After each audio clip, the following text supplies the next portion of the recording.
Mga kapuso, nagkaroon po ng karambolan ng mga sasakyan dyan sa C5 Ortigas at nagpapatuloy po ang clearing operations doon. Kumuha tayo ng live update mula kay Lay Alves. Lay.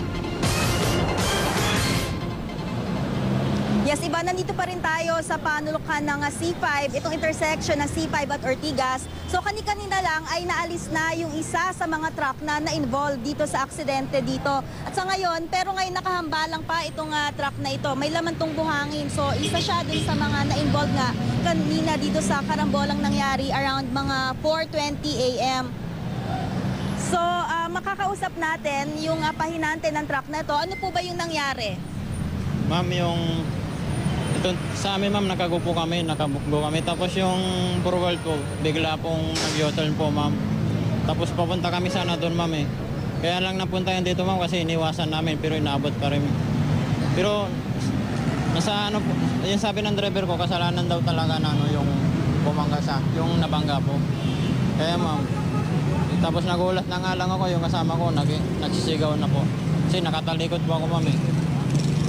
So Ivan, aside dito sa dalawang truck, may dalawang taxi at dalawang motorsiklo pa na-involved dito sa collision. So yung ang nangyari daw, nakastop itong side na to, itong east side, itong Ortigas.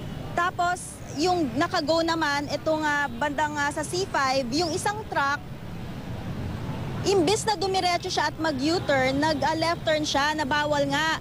Kaya inabot siya nitong truck na to.